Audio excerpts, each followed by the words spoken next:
reopen the meeting at 6:05. Stand for the Pledge of Allegiance. I pledge allegiance to the flag of the United States of America and to the republic for which it stands, one nation, under God, indivisible, with liberty and justice for all.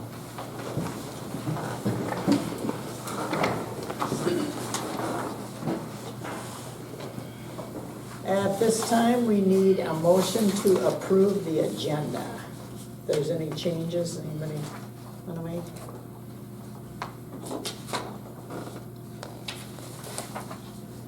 Is that on there?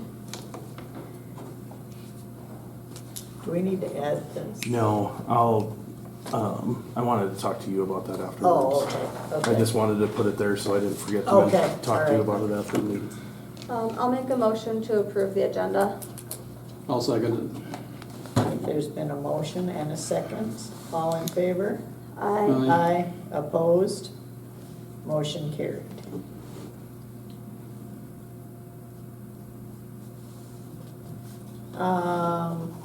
Anybody interested in mayor for, or first of all, alderman for, we will now need 2 for Ward 1 or mayor.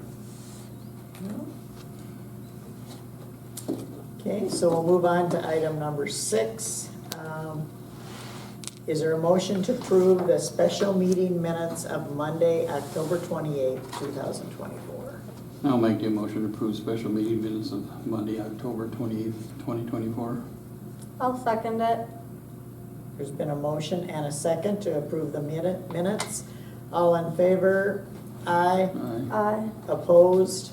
Motion carried. At this time, any public input?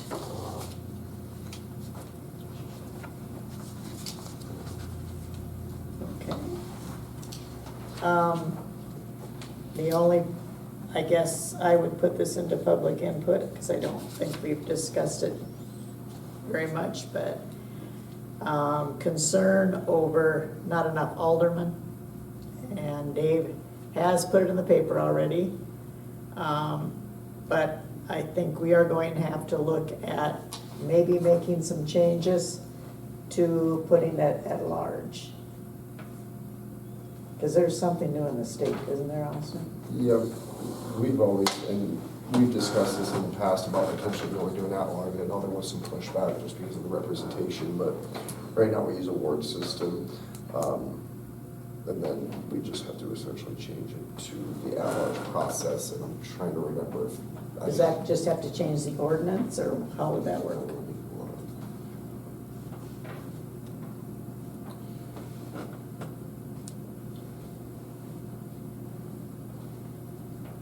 It would have to be a petition to change government form, so there would have to be an election on it.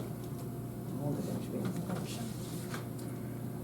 Which would be an expensive thing, just to say you want to change it. Right? Wouldn't it?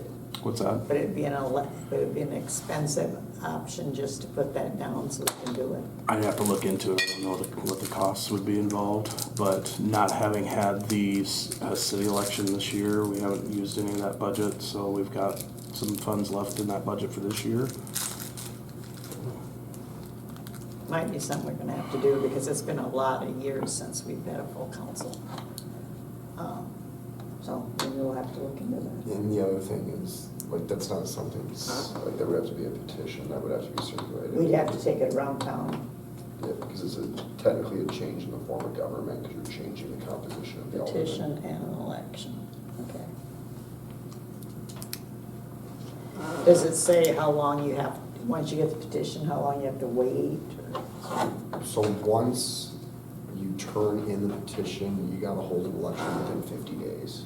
Oh, so it could turn around fairly fast. Yep, and the only way you can get around that is depending on when the municipal election is.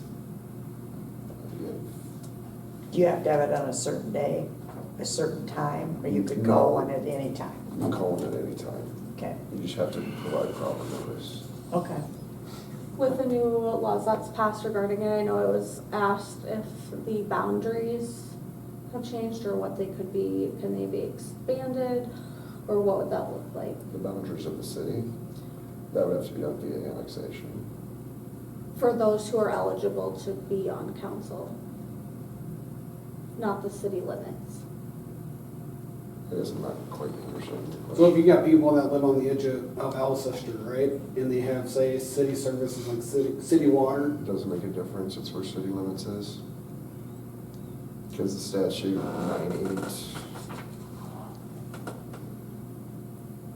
9811 specifically says that you have to be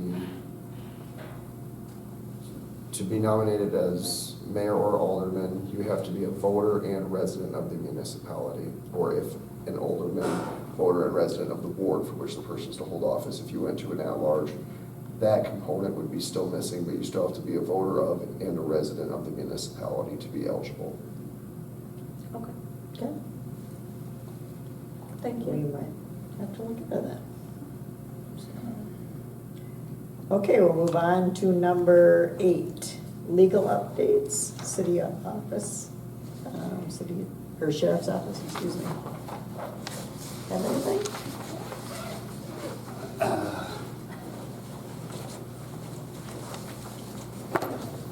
I got a whole list of things. Oh, good. No, I really don't. I just came to field any questions. I know, just any concerns or any issues, anything that you guys are seeing or not seeing that you would like to, presence, I honestly can tell you, I have not had one complaint about presence. Usually I hear complaints. I have not. okay. Only thing I've noticed, it hasn't been really mentioned, but just a few more minor vandalism issues. I know we've had a resident on Broad Street that had some minor vandalism. I don't know if it was reported. Couple of small things that we did report. One of the things in the park, and then some high school kids messing around and damaged some city signs that we talked about. But Yeah. other than that, I think that most of that is just kids acting out or acting up. But that's the only thing really that I've seen or heard. And we know stuff happens all the time, so if we don't get it reported, we're not gonna catch it all. So that's the message, I guess, for the city, is if something happens, it could be minor, you don't wanna make a big deal about it, call us, let us document it at least, get a case report going, and that's all it is until, hey, we do have somebody that may have done this, and we can go back. and- Well, I know, knock on wood, the mailbox issue quit. Yeah, Once the reports were made and it was put in the paper, I think it was like, oh, they were aware that you could get in a lot of trouble. yep. So knock on wood, that's done for a while. There were some issues at the city park, any talk on a camera of any sorts out Might there? be what well, the new program that we've talked about, trying to renovate the park, has cameras. Correct, Dave? Yeah. Okay. And I do want to just say thank you for all the police support during the election. It was wonderful.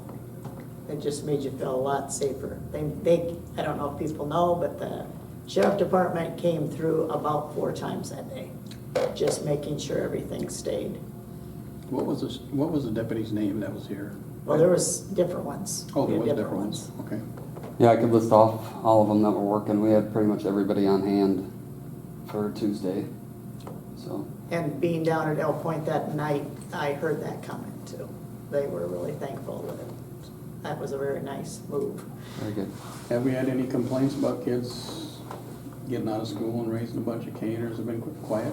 No one's said I haven't nothing heard to me. anything, I just was wondering. No? I know the deputies have been stopping in at the school and walking through and talking with the teachers and visiting with kids and staff, so just being a presence there. So, No.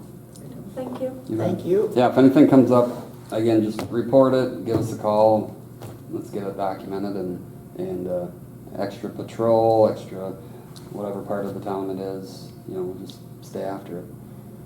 So, So as far as the last meeting when we had youth on the ceiling of this building, Roof.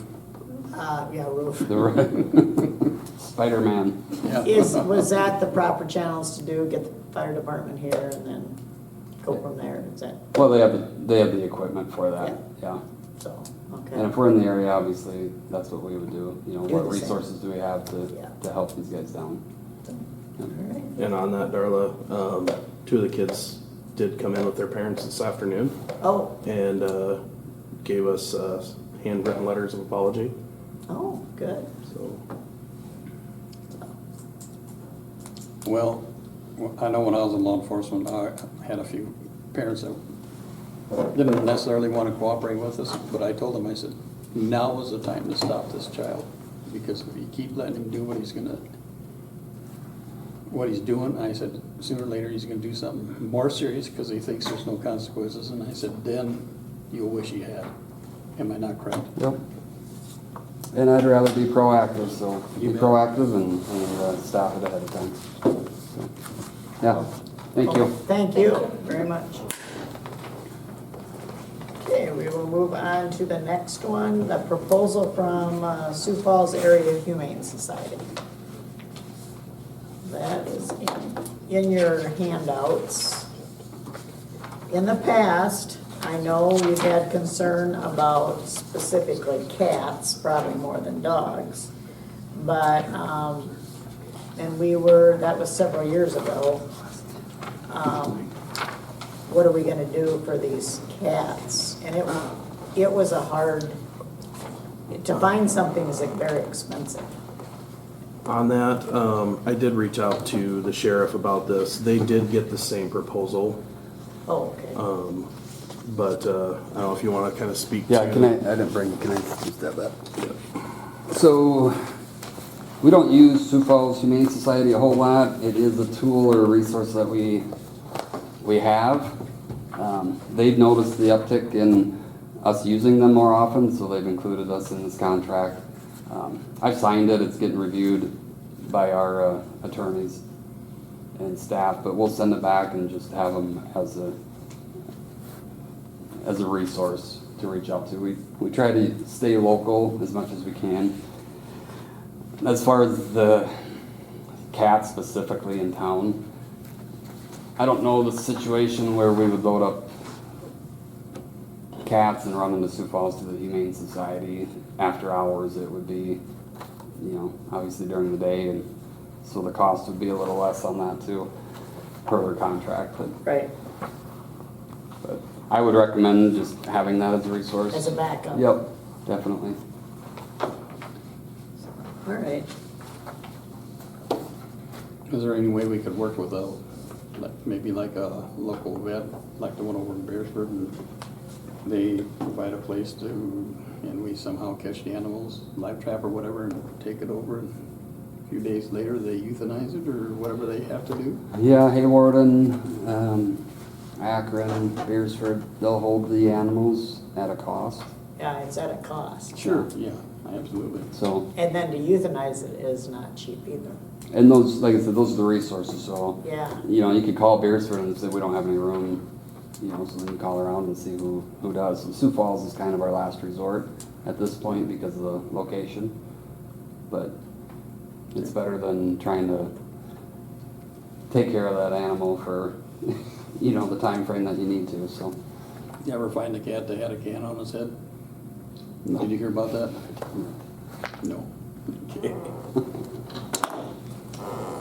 Somebody threw a can out in their yard, and they called the sheriff's department to let you know that the cat's running around with a cat stuck on his head in the can. And then the cat, I felt sorry for the cat, I don't know. I won't mention any names. So do you think it would be in our best interest for us to sign a copy of this as well to return back to them, or depending on what the council decides? Yep. Or would you, having signed that and be in our contract with law enforcement, would your contract cover? I'd maybe default to Austin on this one as, How many times have we used this? We have, as a city, have not since I started last year, but that's why I printed off the email that the Humane Society's had approximately 15 animals brought up there from, I'm assuming, citizens, but as far as I know, for law enforcement or the city itself as an entity, we have not. Are we paying, I mean, then I don't see an issue with it. I mean, there's no need for us to go to a flat rate if we never utilize it. And if we do run into the issue, the cost to us, it's so minimal. I mean, the only time I've ever had to use the Humane Society in any other municipality is one time in like 3 years at this point. So it's such a rare circumstance. And usually those are situations where things have gotten totally out of control, so I Yeah. don't see an issue with this. So let's say I go home tonight and a strange dog bites me. So we needed, with a case scenario B, we'd have to call you. Yep. And then, Try to locate it and, Well, first off, you get checked, make sure you're Right. okay. And then, yeah, we would locate that dog, quarantine that dog, make sure the vaccinations are current. If there is no vaccinations, then we have to have the dog tested, yeah. you know, so we just keep it So isolated at that until. point though, would it be the city's expense? That's what it, I'm kind of just wondering how all this falls into place, or if you can't find the owner? would it Yeah, be the we ci- haven't really sat down and figured that part out. I know with the contract, we kind of talked about some of those a little bit, but I think specifically with quarantining the animals, I mean, there's really no cost until you take No. it somewhere and do it. Euthanize. Usually the owner, I mean, for Yeah. the county right now, that's what we have the owner, you have to quarantine that Okay. animal until we have the vaccinations. I would think the owner should be responsible for the cost. Yeah, And ultimately, they would pay. Yeah. so up front, the city or the county may pay for that, but I just know in the flood in Hayward, and just because I know Dick Bad, told us he's had German Shepherd dogs that were mean, but they're from someplace in the flood, and they've had them since June. He still got them. And the owner did make a phone call from someplace else, but they've never had any. So they're gonna, I mean, it's all, like he said, it's getting kind of expensive, because it's been there since June. yeah. So, I mean, I don't, that's a long time, it's a different scenario, but it could happen. Yep. I think most of the locations have a time frame. If nobody's come Yeah. forward. They seem to, okay. All right, thank you. Thanks. Sir? Better run. Drive safe. So at this point, we're not gonna sign it then, is that kind of the, what, oh, I took it out. I mean, anybody can make a motion if they wanna move forward. I don't wanna move forward with it at this point. It didn't have a deadline, did it? Do you have to do it by a certain date? You gotta do it by the end of the year. By the end of the year for next year. Okay. So, just, for now, let's not do it? I don't see any point in us as a city doing it if we're gonna call the county anyway to have them come pick it up. They already have the contract. Any fees that they assess, they'll assess to the city anyway, so. Okay. But if somebody else would like to take it forward, they can. I'm good with that. Gary, you okay with that? Yes. Okay, so we will move on to approving the resignation of Alderman Julia Sundstrom. I'll make a motion to approve the resignation of Alderman Julia Sundstrom from Ward 1. I'll second it. There's been a motion to approve the resignation of Alderman Julia Sundstrom, Ward 1. All in favor? Aye. Aye. Opposed? Motion carried.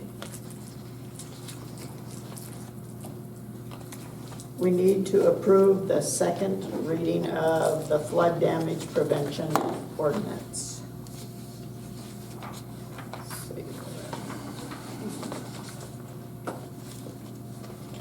Nothing's really changed on it from the first time we read it. Anybody have any concerns on it? No, this just sets us in compliance with FEMA. Correct. I'll approve the second reading of ordinance 2024-19 flood damage prevention ordinance. I'll second it.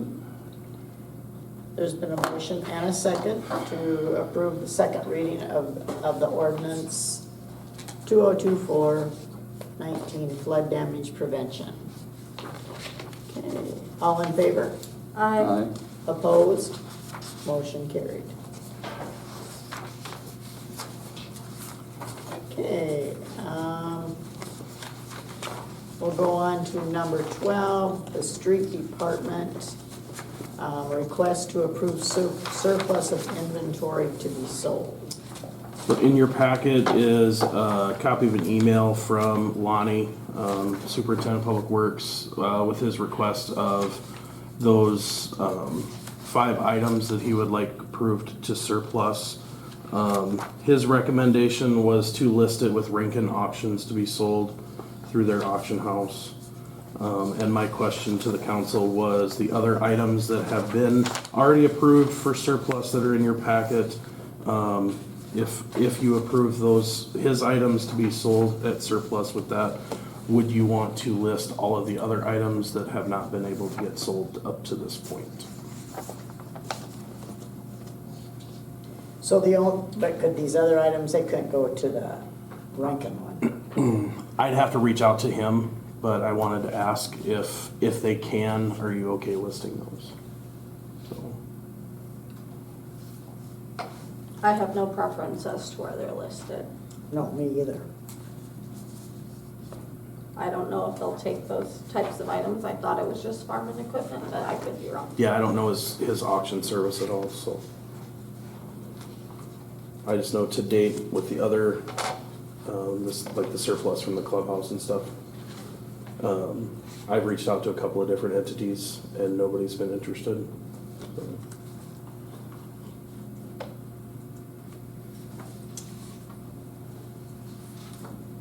So is there a motion? No, do we need a motion to put it?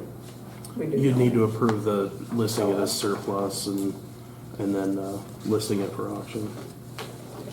Is there any other vehicles or anything that we should sell? Those are the only things that he's recommending or asking to surplus at this time.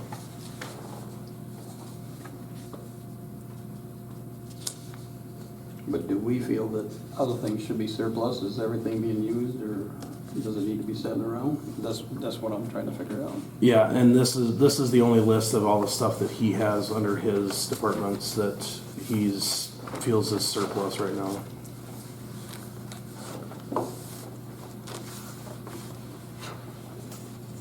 When we list things for surplus, do we have to list it out individually? We can approve a bulk. We just have to list things out correct individually, but you don't have to like individually surplus every single one. You just have to have an As my individual. motion, I can just say that. Yeah. I'll make a motion to approve the surplus of inventory from the street department and the inventory from the police department to be sold. In the clubhouse too. Did you want that? Sorry, didn't we already surplus that? The police department and the clubhouse stuff has already been approved as surplus. Sorry. So it would just be the stuff from the street department that needs to be approved as surplus. And then if you want to. I'll make a motion to approve the surplus of the street department to be sold. Period. I'll second it. There's been a motion to approve the surplus to be sold from Lonnie. All in favor? Aye. Aye. Aye. Opposed? Motion carried. I think, though, we should consider maybe down the line taking a good look at any extra vehicles or stuff sitting around that is not being used, or trucks or whatever, and possibly do the same thing with them at a later time. Is there something you have in mind so we can just ask him? No, I don't know what's all up there. I don't know what's all up there. Actually, I'm just, Starting later this month, we'll be doing, each department will be starting to do end of year inventory for end of year stuff. So once that's completed and finalized, I can get everybody a list of all the current property. And, you could each visit with each individual department here on their committee to discuss with them and see if there's anything each department has that's not been approved as surplus that could be.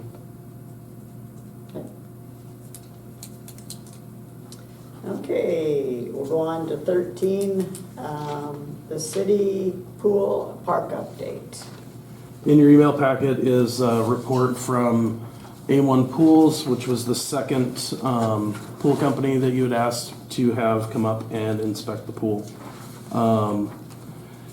His findings, he has those 7 things that are listed there, with several of the plumbing issues that were not done.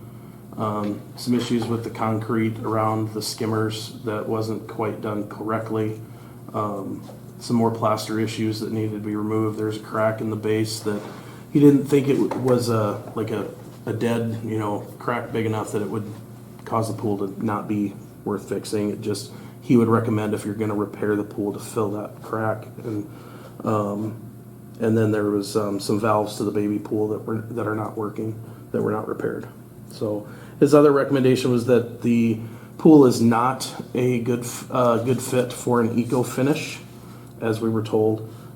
His recommendation was either to replaster it or to paint it.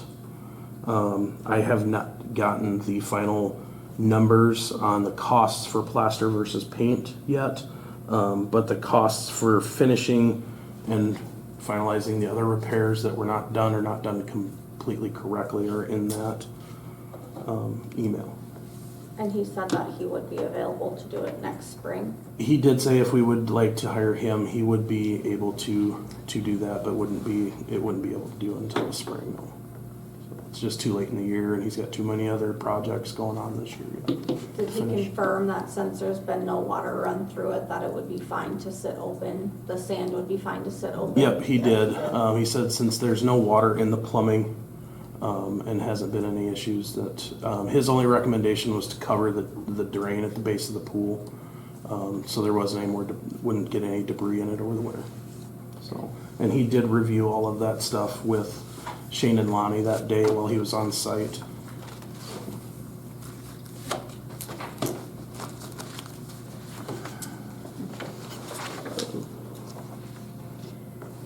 We'll go on to B, approving paying Banner Associates invoice 43703 in the amount of $1,309 for work completed through October 26th, 2024 for the TAP grant application. So we just need a motion for that. I'll make a motion to approve paying Banner Associates invoice number 43703 in the amount of $1,309 for work completed through October 26, 2024 for the TAP grant application. I'll second it. There's been a motion and a second. All in favor?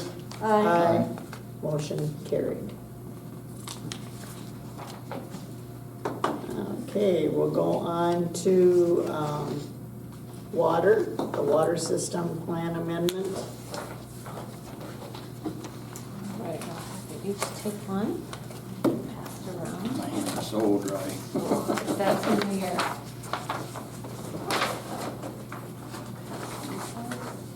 Just a short number of summarizing the study.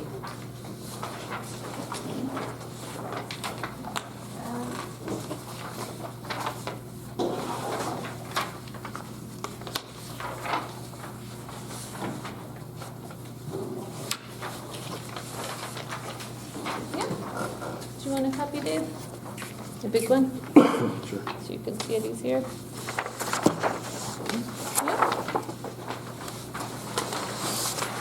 All right. So Sarah was ill. She apologizes for not being here. But she prepared this memo. And so what it does is it summarizes the findings of the amendment we're doing to the previous water system facility plan. And that facility plan is kind of the first step when you think you may want to do a project and you want to think about applying for funding. You have to have that completed to be able to apply to the state. So the city did apply to get on the state water plan for funding. And so this is going into a little more detail on what the findings were and what we recommend, because the next step, if the city wants to do so, would to be actually apply for funding, the loan amounts and the project. And so kind of going through this, the phase 1 improvements were a total cost of $4.3 million. And because of that high cost, we wanted to break them into 2 phases. And so that's where you've got an exhibit in front of you. The orange color on it is phase 1A, and kind of the yellow color is phase 1B. Phase 1A would consist of the Ofsted Street replacement. And so that's the one street over on the west side of town where we've got both water and sewer. So initially, if you remember, the thought was let's apply for CDBG to try to have the sewer project become open cut. We'll have this water project be open cut. That way everything water and sewer can get replaced in Ofsted, and the asphalt in the street can get paid for. So that's why Ofsted's in that phase 1A. The other more critical issues or concerns right now is the condition of the tower. And so this $461,700 includes the cost to recoat. I know the proposal you had gotten from McGuire talked about doing more patching. The problem is you spend a lot on patching, and you patch and you need to repatch and patch. It's probably at the condition where you're going to be better off spending the money on just a recoat. And so this would be both an exterior and an interior recoat, and then as well as some metals replacement where there's, I think, some ladder that needs to come down and a hatch that's not sitting quite right, and a couple other minor things that would just require some miscellaneous metals work. So that's included in that. And then to try to kind of balance the size of the projects, we're trying to figure out what else could be easily included. And there's some alley work where that alley water mains need to be in poor condition. And so that $650,000 is in here as well. The phase 1B would be the alley just north of that from 3rd to 4th. And then the improvements on 4th Street to try to provide more of a trunk, larger water main from the tower over to the west side of town, as well as replacing the water main in 1st Street on the south side. So if we go over to the second page, we've got a table presented, and it's got both if just the phase 1A is done, and then if both the phase 1A and B are done. And it's got on the left side of those no grant, or pardon me, the left side it assumes a 25% grant, and on the right assumes a 0% grant. And you can see that that's the 3rd line of numbers down, whether there's a grant included. That 25% is really, I want to caution the city, it's a very arbitrary number, picked out of a hat somewhat. We have no idea how much grant funding is available. The other concern right now is the city is trying to complete a survey to see if you'll still qualify for LMI. If you don't, that would reduce your chances of getting any grant funding. But it also depends on what the state gets, like how many applicants, what size of projects, what's the nature of the projects and the needs. So I just want to stress, this 25% is just kind of pulling a number out of a hat to show if you get grant, here's the change. So if you go down that table, it shows the total project fund and then what the loan amount would be, whether there's a grant or not, what the annual debt service would be, and then for the number of customers, what the rate increase would need to be. So that's the first bold set of numbers, and then the second set of bold numbers is what the anticipated rate would be for 5,000 gallons of usage with that increased amount. And so that's where, right now the rates are $53.75. So if you do the phase 1 improvements, they would go up as high as $79.50. And that's getting pretty high. And that's where we thought when you looked at the full phase 1, which would increase rates to $105.71, likely the state would say that's not a fundable project. That's too much for you guys to take on. So that's why we broke it down. If you want to start to get some of that old 4-inch cast iron water main replaced, work on some of that trunk stuff and do the tower improvements, doing a smaller project like that is probably your best bet. So that is what we're recommending, is to just apply for the phase 1. Now, I want to preface it that we would, if the city wants to do that, we would like to try to word the application to give the city some options, and here's why. Let's say that you don't get the CDBG grant. CDBG grant funding can be hard to get sometimes. So if that doesn't come through for Ofsted Street, and let's also say they're doing the cleaning and televising right now with the sewer, some other location shows a greater need for sewer repairs than Ofsted. We want to be able to have that funding application flexible enough that we could move to another area of phase 1. So maybe instead of Ofsted Street, you'd work on 4th Street instead and get that transmission line in.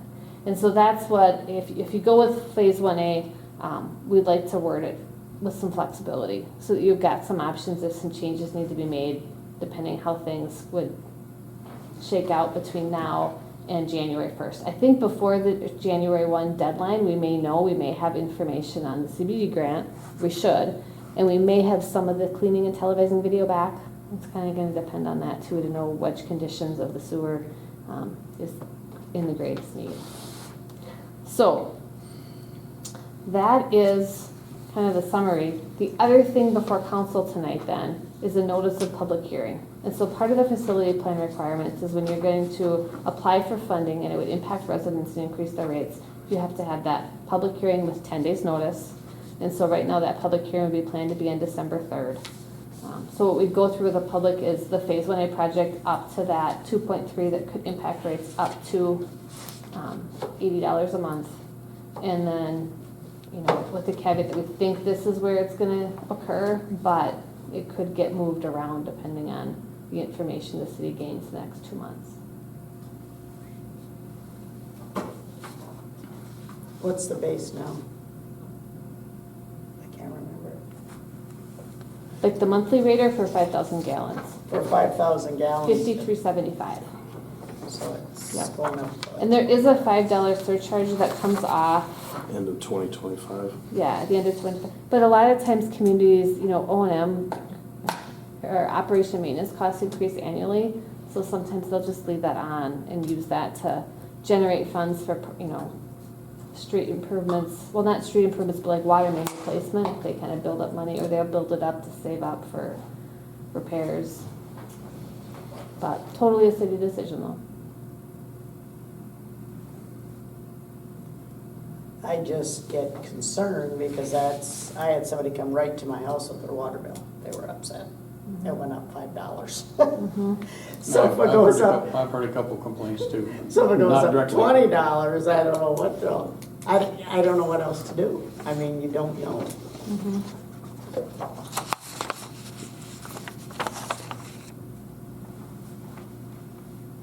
And I would say probably, you know, the tower's gonna need to get recoded within the next couple of years. That's probably one of the more urgent ones, just to maintain that infrastructure. I think the other question is that it's the aging cast iron water main that's constricting from the tuberculation and just, it's getting older. And so at some point, it's gonna need to be replaced. And do you start now? Or you wait till it's too late. Well, or I mean, you start getting water main breaks and. Or I think the other concern, and the driver for 4th Street, was just the fire this last year and not being able to get enough water over that way because the lines are small and they're probably constricted from the tuberculation, so.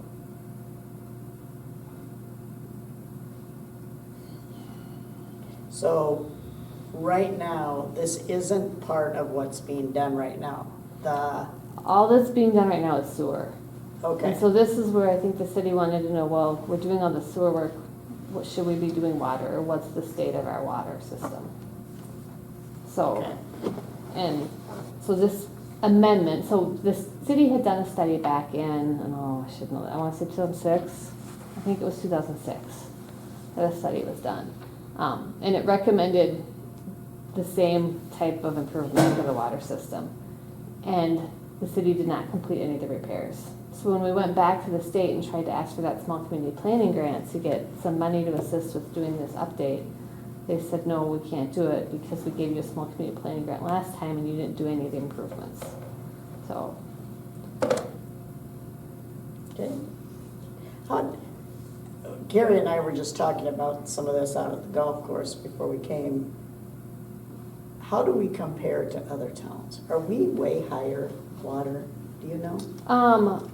Or are we in the ballpark? So I'm doing a rate study for Aberdeen right now, so I have all the big cities in my head, but Right. I'd rather compare you guys to a smaller town, and I don't have those rates in my head right now. But compared to some of those Aberdeen rates, I looked at more of their sewer rates. There's a lot of communities They're that struggling. that have high people. I mean, they're perceived as high rates, they're in the, I think right now 65 to 70 is what Danner kind of feels like that's an affordable rate. So most communities should be able to afford $65 to $70 a month to maintain their system. Above that, that's when Danner will consider sometimes doing a partial grant. So they might, getting up to, $80, they might give you some grant money. And that's just gonna depend on what comes in. Right. But that's where that LMI study comes in, correct? Yeah, that will help, yes. What she's talking about is the low to moderate income, the CCOG, and I don't remember all the details, that's why I wish Harley was here. The updated numbers are showing us as outside the range of LMI. So Harley and I have been working on a new survey to do, and we'll be sending those out here in the next few days to citizens. We have to get a certain percentage of returns on those surveys. So when people get those surveys, if people reach out to you or if you see them come in the mail, it's pertinent that we get those back. We have to have a certain number of those returned to us, so we can get those back to CCOG before the deadline, so we can get that data updated. And if we're within that certain number, that makes us eligible for that grant funding. As of right now, being outside that number, we're not eligible for any grant funding. If we were to go ahead and make any decisions, is there a time frame that has to be completed between phase 1A and B? No, nothing's critical enough right now. I mean, I would say the tower should have been in 5 years. Nothing else is probably so critical that there's a timeline on it. Well, like if we apply for it, it doesn't have. Oh, that's a good question. So once you apply to be on the state water plan, which you did October 1st, and that hearing might have been today actually, and they approve it all the time, so that we don't track that a lot. But once you're on the state water plan, you're on that for 2 years. So you have 2 years from the time you're placed on the state water plan to apply for funding. And the way it usually works is if you're going to apply and you end up having or continue to have your lower to moderate income classification, you are best off applying January 1st, which is the first funding round. And the reason is because usually 90% of the grant funds are awarded in that first funding round at the March Board of Water and Natural Resources meeting. They will continue to take applications every quarter, and you can apply every quarter. It's just that the grant availability is significantly less. So if you qualify, we always recommend apply in January. So that would allow the city to apply either January 21, 2025 or January 1, 2026. So with getting on the state water plan. So if we feel that these rates are too high, can we just apply for phase 1A and end it at that? And Oh, then that's after the the work is done, at some later year or date and time, could we reapply for just the part 1B? Yes, and that's actually the recommendation, to just apply for phase 1. If you apply for both of them right now, I think Danner will hand the application back and say this is unaffordable and you need to reduce the size of the project. Which is what they did for the sewer project. Mm-hmm.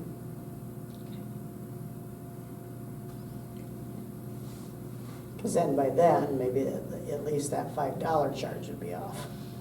Maybe.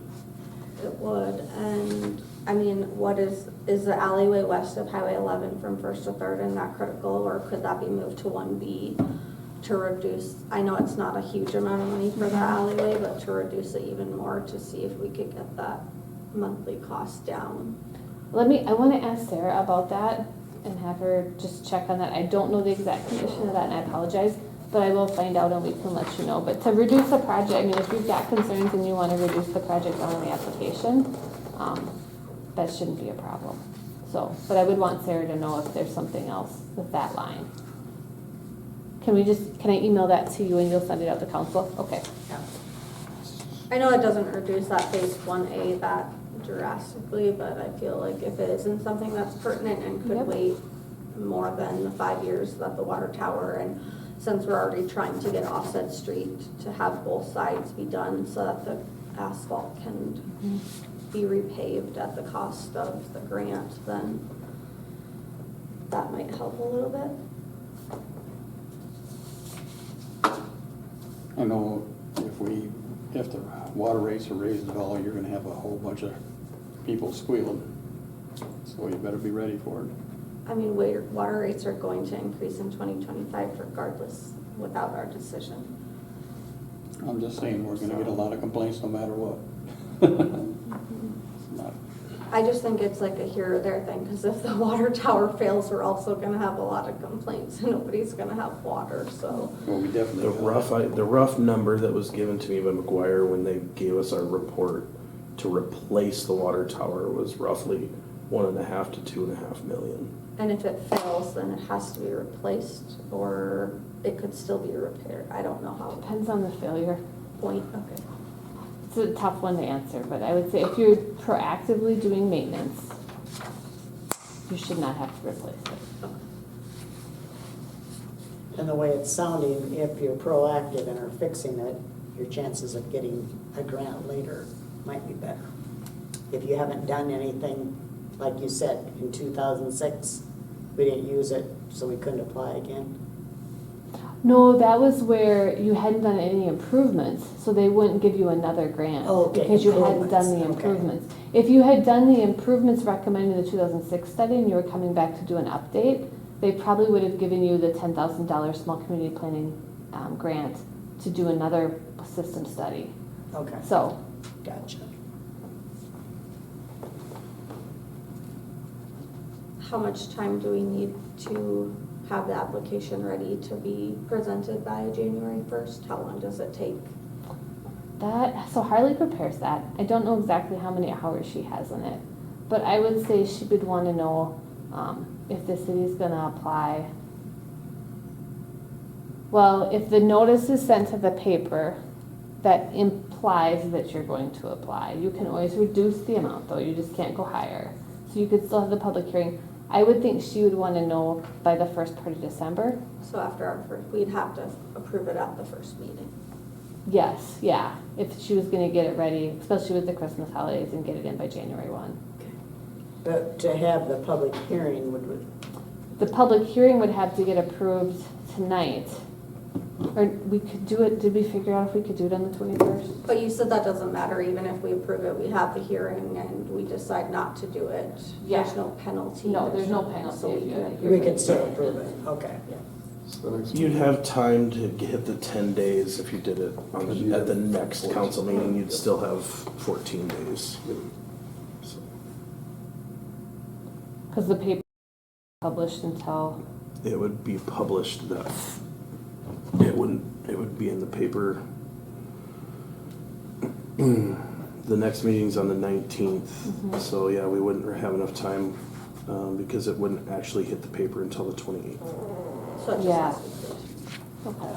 So, and actually, I don't know if they're gonna publish early that week because the 28th is Thanksgiving, so.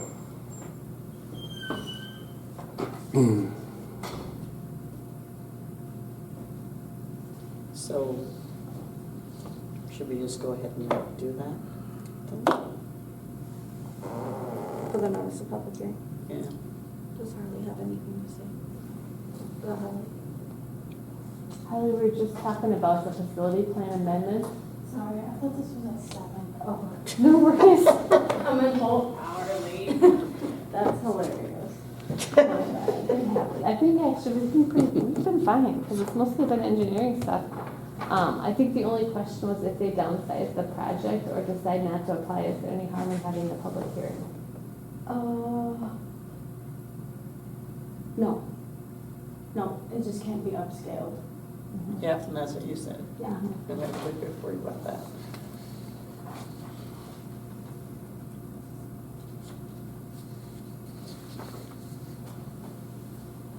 So what do you guys want to do? Make the motion to do the hearing? We're not out anything, correct?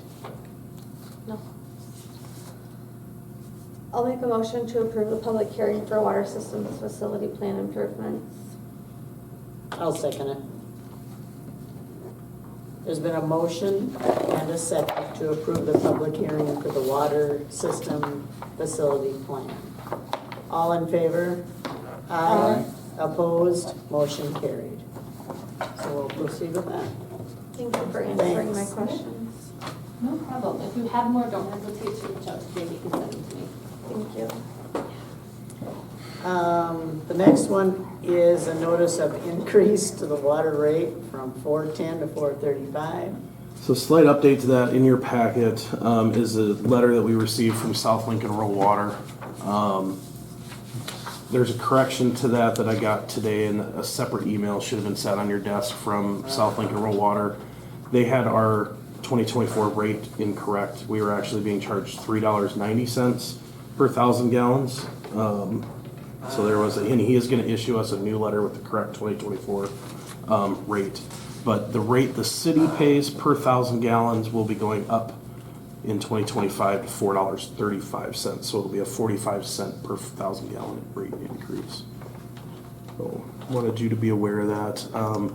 I had reached out to the South Dakota Association of Rural Water Systems because I don't know when the city did its last water rate study. And I'm still looking for that information and working with them to see if that's something we would need to do to change our water rates based on their rate increase. The other thing I wanted to point out to you in that letter, in the middle paragraph, is we are coming up on year 38 of a 40-year agreement with South Lincoln Rural Water. He met with Lonnie and Shane and I a few weeks back, and as part of that new agreement, they aren't doing 40-year agreements anymore. They're doing typically 20-year agreements. There would be a reconnect fee that South Lincoln would be charged. We would be charged from South Lincoln Rural Water. He was not able at this time to give me a figure of what that dollar amount would be, but what he did tell me was roughly based on another town of similar size and water purchase, it could be several $100,000. So, That's new. but that water purchase agreement, regardless, will have to be redone by the end of 2026.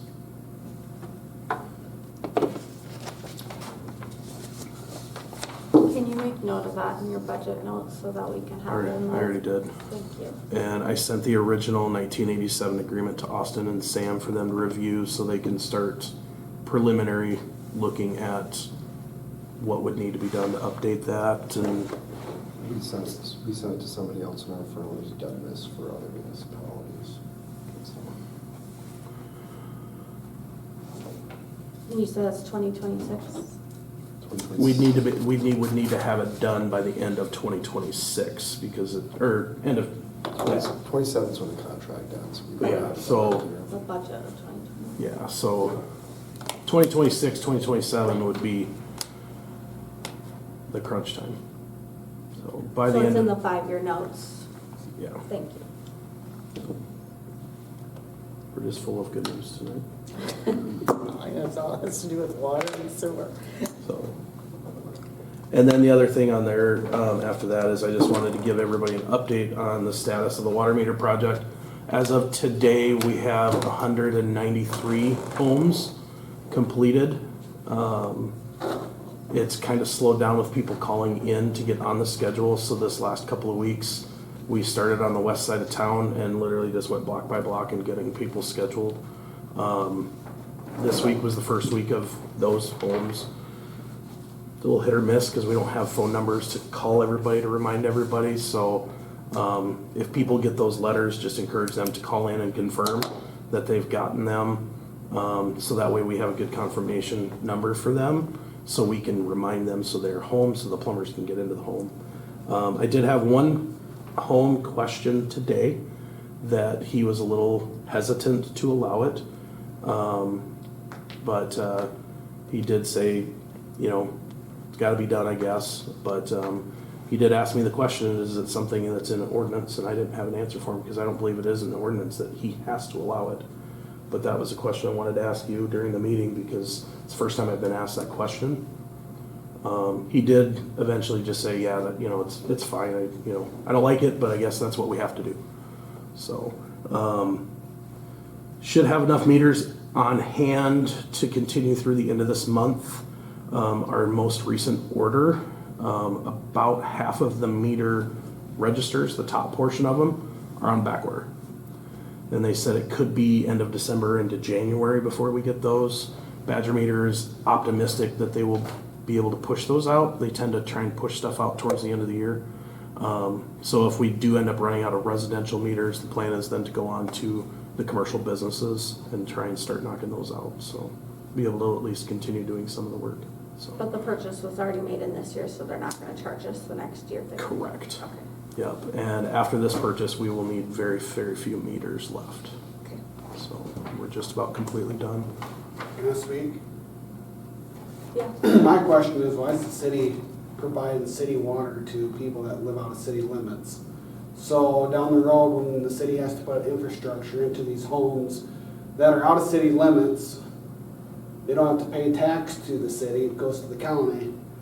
I think if the city's providing city services to these homeowners out of city limits, two things. They need to be annexed in, or there needs to be an additional fee that the city could just well start putting in an account for when this does come down the line of needing to repair these lines that are not in city limits.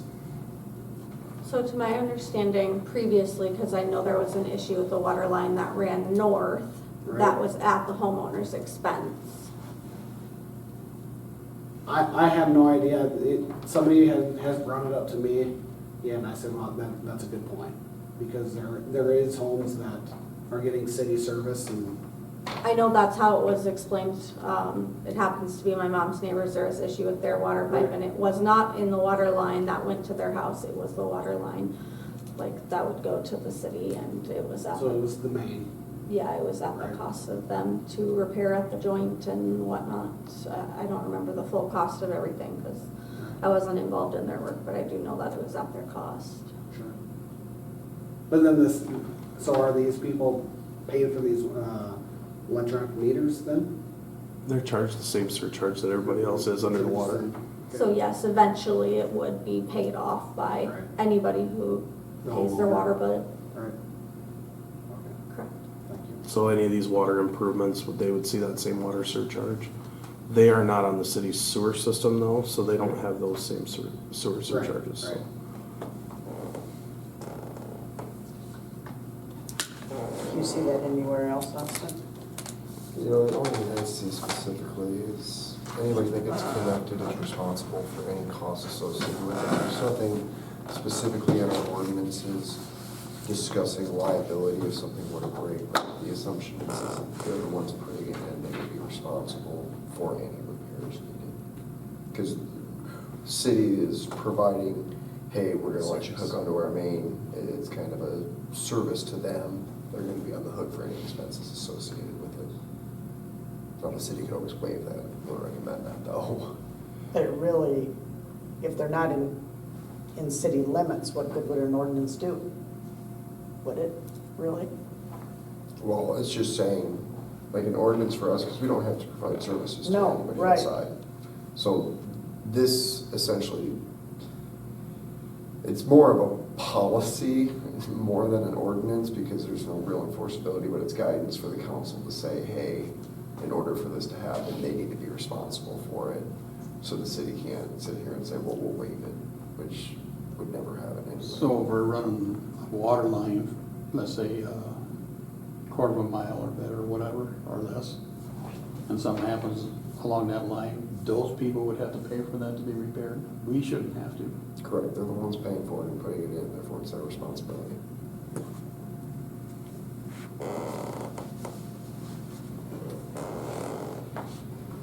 Okay, any other on that one?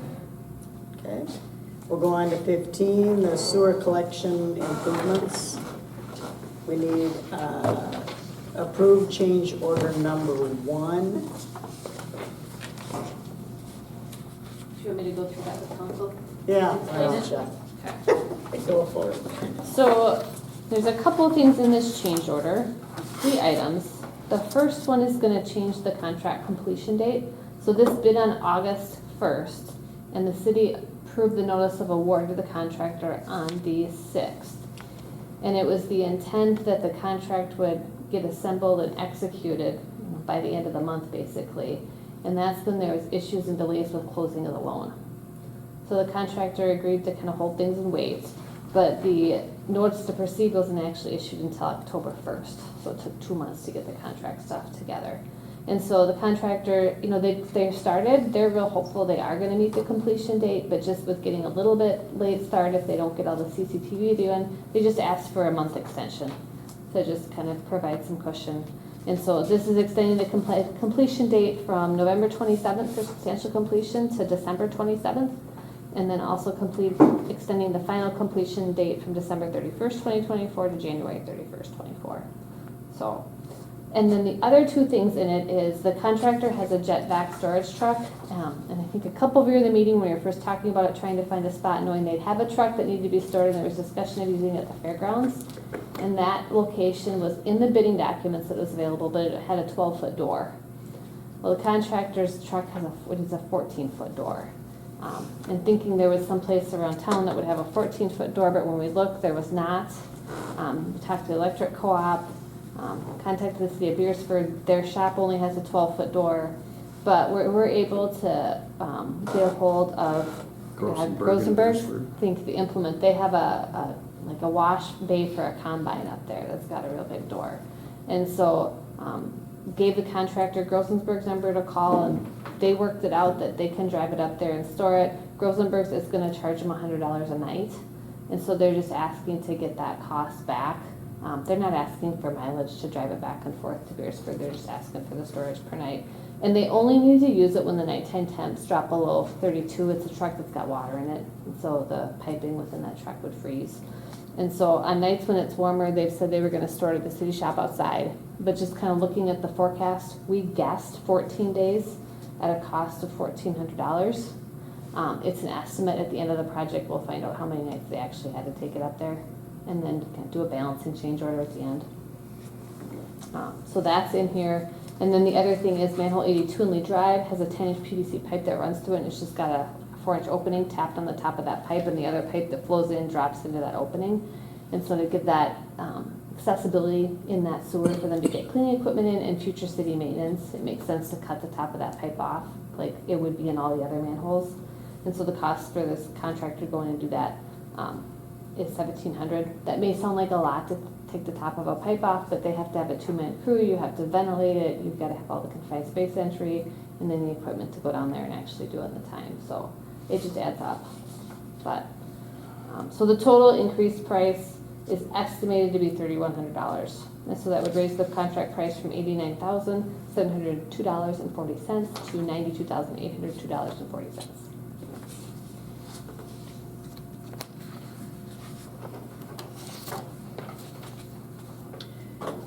Any questions for anybody? So we just need a motion to approve paying Banner, or do we need one for the change order first? Okay. So if we don't cut the top of that pipe off, they can't clean in there? No, they can't get the clean. This 4-inch opening's too small to get the camera, and the camera's on it's got 4 sets of wheels about that long, and it's probably about that high. It'll run up. It can fit in a 6-inch sewer, but it doesn't fit well in a 4-inch opening. Was it just left from a long time ago, or why does this one and nothing else have it? My guess is when they built it, they pushed the pipe through and they set the manhole on it. And then when they had this other line connect in, they just cut the top open. And so I don't know exactly why. I don't know if you know any other reason why. But it would be, it's more standard to have 2 pipes come in and have boots on the end that are buried outside, and have a bench, they call it in the manhole, which is like a concrete poured bottom that actually has a kind of circular, like if you took a pipe in half, it has that formed right into the concrete. That would be more typical. So. Sorry, I was just wondering. Good question. I'll make the motion to approve paying Banner Associates and, just kidding. I'll make a motion to approve change order number 1 to the sanitary sewer system cleaning and televising project. I'll second it. There's been a motion and a second to approve change order number 1. All in favor? Aye. Opposed? Motion carried. Okay, we'll go on to approve approving to pay Banner Associates invoice 43702 in the amount of $6,737.80 for work completed through October 26th of 2024. I'll make the motion to approve paying Banner Associates invoice 43702 in the amount of $6,737. And this is 0.8, I don't know what that means, but 80 cents? 80 cents maybe. Yeah. I'll second it. There's been a motion and a second to pay Banner Associates invoice number 43702. All in favor? Aye. Aye. Opposed? Motion carried.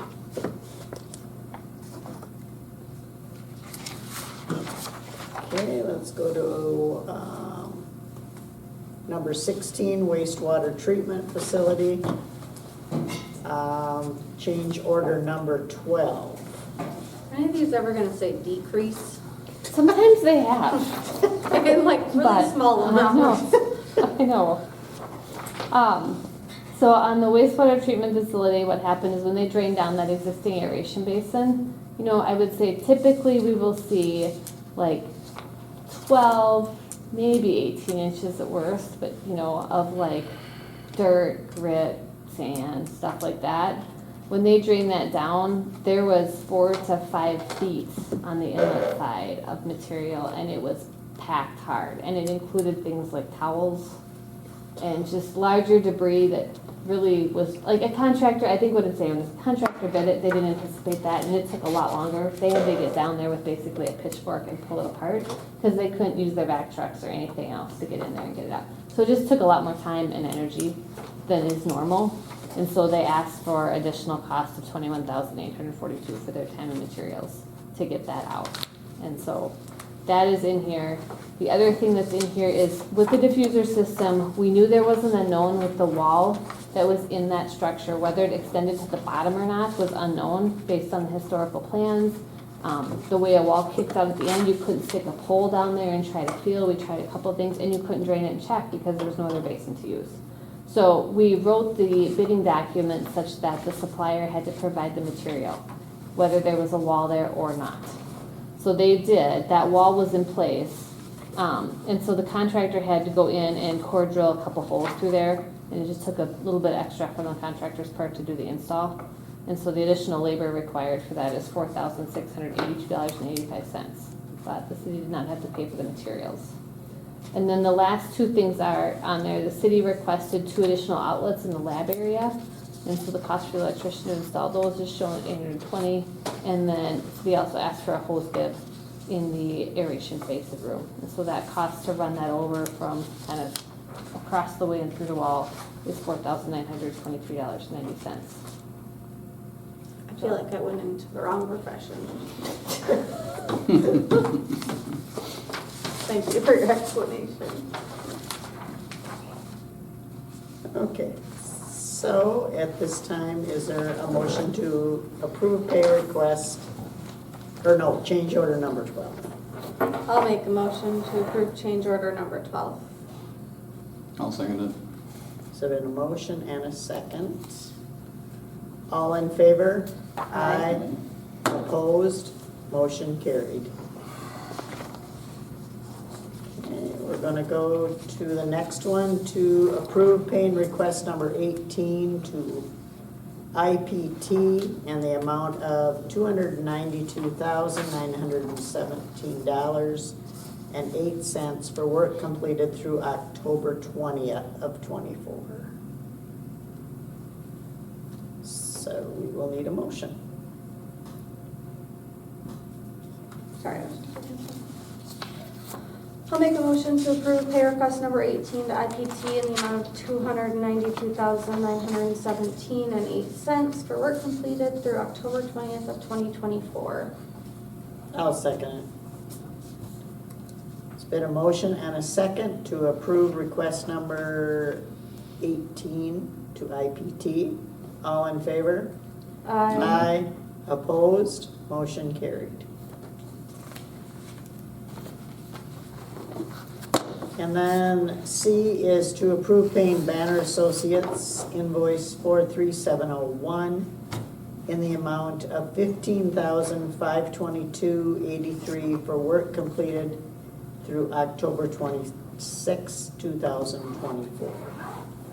I'll make the motion to approve paying Banner Associates invoice 43701 in the amount of $15,522.83 for work completed through October 26, 2024. I'll second it. A motion and a second has been made to approve paying Banner Associates invoice 43701. All in favor? Aye. Opposed? Motion carried.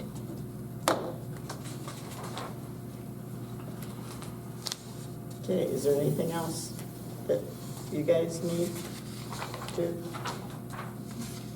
before we move on? Are we good? Okay. All right, we'll move on to 17, the Christmas tree lighting. So I was asked to present this year. The other chamber members were not able to attend tonight. Same request as previous years for the annual Christmas tree lighting. The Chamber of Commerce would like the council to approve closing Main Street intersection from Broad to Iowa and from 1 block north on Iowa from Main Street or 2nd Street on Friday, December 6th from 4:45 p.m. until 8 p.m. for the annual Christmas tree lighting. I'll make a motion to approve closing Main Street from Broad to Iowa, 1 block north on Iowa from Main, which is 2nd Street, on Friday, December 6th from 4:45 p.m. to 8 p.m. I'll second it. Been a motion and a second to close streets for the Christmas tree lighting, December 6th. All in favor? Aye. Opposed? Motion carried. Okay. Number 18, the finance audit. In your packet is letter from the state Department of Legislative Audit, just stating that they've reviewed and accepted our 2023 final audit report. If any of you would like to look at it, there are copies. I did not print a copy for each one of you because it's a lot. Spoke with the auditors. There was nothing, alarming or blatantly standing out. So That's good. One good news. Yay.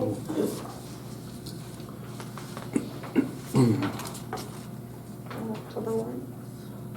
And then, Okay, yeah. And then in your packet, the other next thing is the if there's any questions on the October warrants. If not, is there a motion to approve the October warrants? I'll make a motion to approve the October warrants. I'll second. There's been a motion and a second. All in favor? Aye. Aye. Opposed? Motion carried. Next thing in your packet is just your up-to-date through the end of October financial summary. If you'd like to look through that, if you have any questions, please let me know.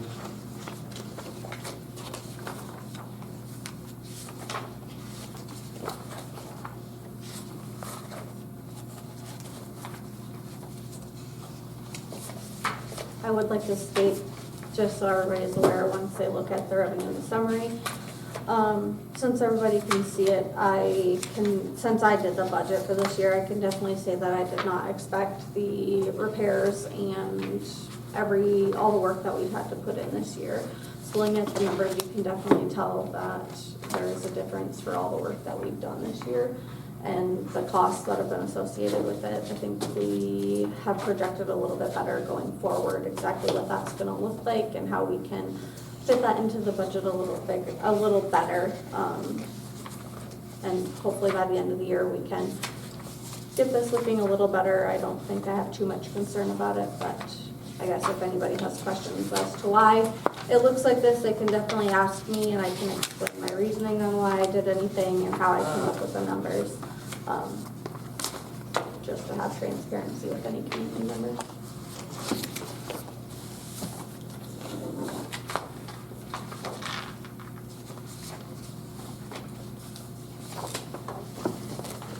Unless you have Anybody any- have anything else for that?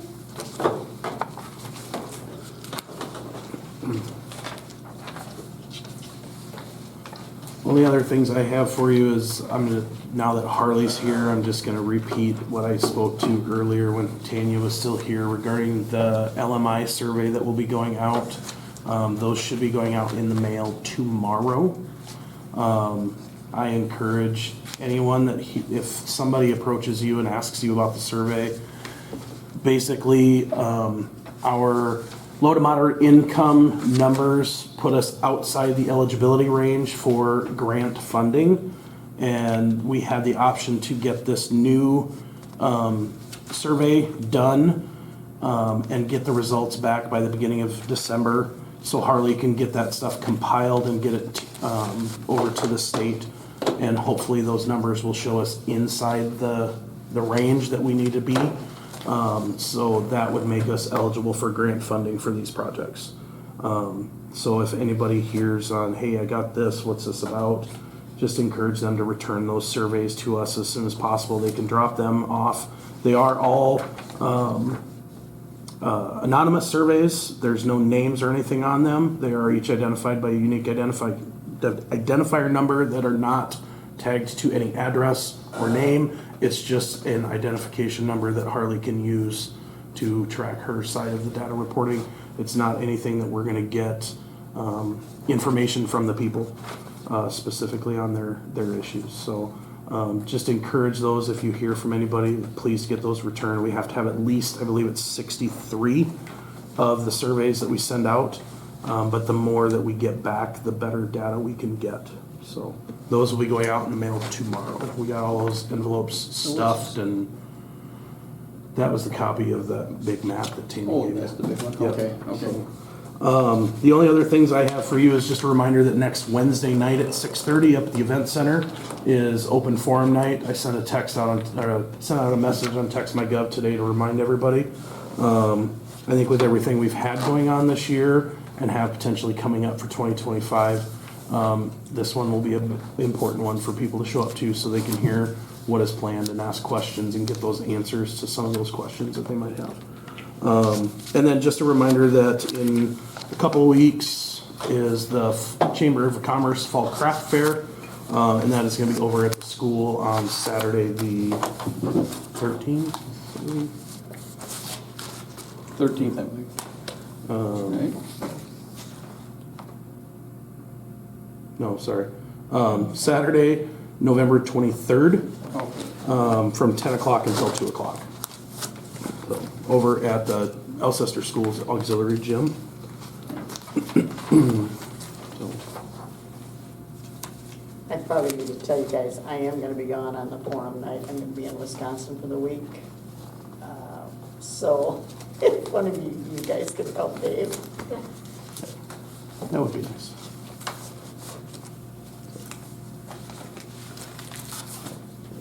Carly, did you have anything else you wanted to talk about? Did I miss anything on the LMI survey? No. You're okay? Yeah. Okay. Thank you for coming. Sorry. You have to come an hour early next time. Yeah. Okay. We'll go to number 20, executive session. I would like to make a motion to enter into executive session pursuant to SDCL 1-25-21 and 3. Okay. I'll second it. All in favor? Aye. Aye. Opposed? We are in executive session at 7:25.